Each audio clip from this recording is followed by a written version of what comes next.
Hello friends and welcome to my YouTube channel. स्वागत है आपको। आज हम एक नया टॉपिक कवर कर रहे हैं, वो रहेगा लेयर्स ऑफ द सन। सूर्य की लेयर्स। सूर्य की टोटल कितनी लेयर्स हैं, ये सब हम लोग इसमें पढ़ने वाले हैं। स्टार्ट करते हैं। ब्रॉडली इसको हमने दो भागों में बांट रखा है। सबसे पहले इनर लेयर्स, दूसरा आउटर लेयर्स। इनर लेयर्स में कितनी लेयर्स होती हैं? 3। आउटर लेयर्स में होती है हमारी लेयर 4। इनर लेयर्स का मतलब समझ ही रहे होंगे, आंतरिक परतें। आउटर लेयर्स उसके ऊपर की बाहरी परतें। तो जो 4 लेयर्स हैं बाहर की और इनर लेयर्स हैं 3, टोटल मिला देंगे तो कितना हो जाएगा? 7 लेयर्स। तो पूरे सूर्य में कितनी लेयर्स बटी हुई हैं? 7 लेयर्स। ठीक है, जल्दी जल्दी पढ़ लेते हैं। अब इनर लेयर्स का समझो, कोर ही वह जगह है जहाँ पे क्या है, इसकी ऊर्जा बनती है। ऊर्जा किससे बनती है? नाभ की संलयन प्रक्रिया के थ्रू बनती है। न्यूक्लियर फ्यूजन, ठीक है, जिसमें हाइड्रोजन क्या होते हैं, हीलियम में कन्वर्ट होते हैं। चलिए, तो कोर का जो टेम्परेचर है वो देखो कितना ज़्यादा है। फिर सेकंड जोन होती है radio active zone. Third zone होती है कन्वेक्शन जोन। फोर्थ जोन होती है फोटोस्फीयर। आउटर लेयर्स में आ जाती है ये फोटोस्फीयर जोन। ये जो है पृथ्वी से विजिबल होती है। अगली है क्रोमोस्फीयर जोन। फिर है ट्रांजिशन जोन, रीजन बोल सकते हैं, जोन तो नहीं है ये। अगली है कोरोना या क्रीट कहते हैं इसे हिंदी में। ठीक है, चलिए, टोटली हमारी 7 लेयर्स हो गए। इसके टेम्परेचर आप याद रखना चाहें तो याद रख सकते हैं, वैसे ज़रूरत नहीं पड़ती है। ठीक है, चलिए आगे देख लीजिए। आगे भी यही फिगर है। ये सारी आंतरिक जोन अलग हैं, उन्हीं के हिंदी नाम दे रखे हैं और कुछ नहीं है। ठीक है, तो क्रोमोस्फीयर ये सब आप देख लेना एक बार, फोटोस्फीयर वगैरह वही चित्र है जो पहले वाला है, उसी को यहाँ पे और दिखा दिया गया है। समझिए, सूर्य की परतें बताया था।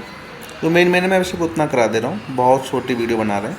सूर्य की आयु कितनी होगी? 4.6 बिलियन वर्ष हो चुकी है और अभी 5 बिलियन वर्ष और होनी है। ठीक है, इसके बाद माना जा रहा है कि सूर्य पूरी तरह से क्या हो जाएगा? खाली हो जाएगा। हाइड्रोजन आपूर्ति यहाँ ख़त्म हो जाएगी, फिर ये जलना बंद हो जाएगा, ऊर्जा इसमें नहीं निकलेगी। ठीक है, हाँ, एक चीज़ और है, सौर मंडल का कितना 99.9% द्रव्यमान सूर्य से ही है, ये याद रखना। सूर्य की हमने बता दिया 3 आंतरिक परतें हैं, 4 बाहरी परतें हैं। और जो ऊर्जा है वो कहाँ से निकलेगी? कोर से निकलती है, आंतरिक परतों से उत्पन्न होती है। आंतरिक परतों में कोर है। कोर समझो, कोर इसका केंद्रीय भाग है। 15 मिलियन डिग्री सेल्सियस से उच्च उसका तापमान होता है वहाँ पे। और नाभ की संलयन प्रक्रिया के फलस्वरूप हाइड्रोजन हीलियम का निर्माण होता है और ऊर्जा निकलती है। फिर सेकंड है, पहला ये हो गया, दूसरा विकिरण क्षेत्र हो गया, तीसरा हो गया संवहन क्षेत्र। विकिरण क्षेत्र क्या है? सूर्य की त्रिज्या का 70% भाग इसी क्षेत्र में है और यह कोर और संवहनी क्षेत्र के बीच में है। इस क्षेत्र में फोटोन वाहन विकिरण ऊर्जा से बाहर निकलते टेढ़े मेढ़े मार्गों पर चलते हैं। ठीक है, थर्ड है संवहन क्षेत्र। ये क्या है? सूर्य के आंतरिक भाग की सबसे बाहरी परत है। सही बात है, लास्ट की है। इसका इतने डिग्री सेल्सियस इसका तापमान होता है।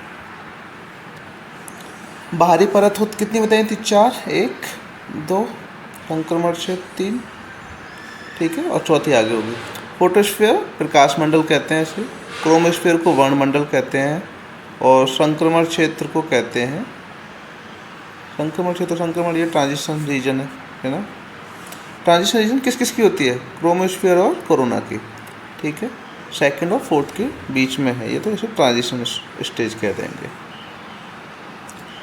बाकी टेम्परेचर आप लोग चाहें तो पढ़ सकते हैं, वैसे इतना ज़रूरी है नहीं। अगला है कोरोना या क्रीट। सूर्य की सबसे ऊपरी परत होती है, इसकी कोई ऊपरी सीमा नहीं है। यह फोटोस्फीयर से लगभग 1300 मील ऊपर होती है। इसका तापमान कहाँ से कहाँ तक है? 5 लाख केल्विन से 10 लाख केल्विन तक होता है। पूर्व सूर्य ग्रहण के दौरान कोरोनाग्राफ दूरबीन के उपयोग करके कोरोना जो लेयर है इसको हम देख सकते हैं, हालांकि इसे बिना सहायता वाली आंखों से नहीं देखा जा सकता। ठीक है।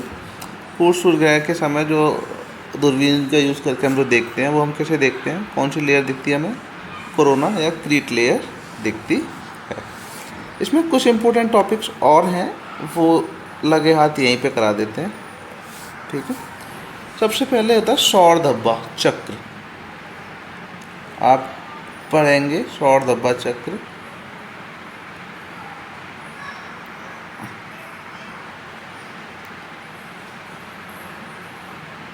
इसका समय अंतराल पूछ रहा है ना, टाइम पीरियड पूछ सकता है। टाइम पीरियड कितना होता है इसका सौर अंतराल चक्र का, 11 वर्ष। ऐसा माना जाता है, क्या माना जाता है कि इस 11 वर्ष के समय अंतराल में ये जो काले धब्बे होते हैं, सन स्पॉट जो कहते हैं हम उन्हें, ये सबसे मतलब निम्नतम से उच्चतम होंगे संख्या में और उच्चतम से निम्नतम होंगे संख्या में। ठीक है। तो सौर धब्बा चक्र का जो टाइम पीरियड होता है वो कितना होता है, 11 वर्ष होता है। आपको ये याद रखना है। इसके बाद अगले देखो, इसके बाद आप याद रखिए कॉस्मिक ईयर। कॉस्मिक ईयर का टाइम पीरियड कितना होता है, कॉस्मिक ईयर टाइम पीरियड इसमें वैल्यू रखते हैं 224 मिलियन वर्ष होता है, मिलियन ईयर्स। ठीक है। तो कॉस्मिक ईयर होता क्या है कि जब सूर्य आकाश गंगा का पूरा एक चक्कर लगाता है, उस टाइम पीरियड को कॉस्मिक ईयर कहा गया है। तो कॉस्मिक ईयर कितना, 224 मिलियन वर्ष में सूर्य जो आकाश गंगा का एक पूरा चक्र लगा पाता है। ठीक है। और इसमें एक चीज़ और याद रख लो, एक और स्लाइड खोल लेते हैं। आज के टाइम में देखेंगे हम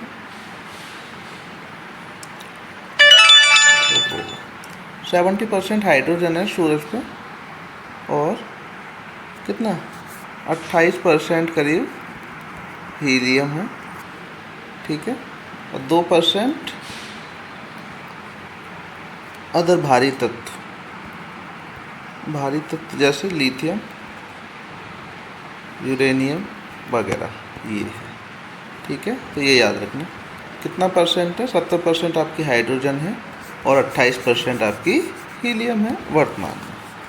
और धीरे धीरे क्या है, हाइड्रोजन कम होती जा रही है और जो हीलियम में कन्वर्ट हो रही है और ऊर्जा दे रही है।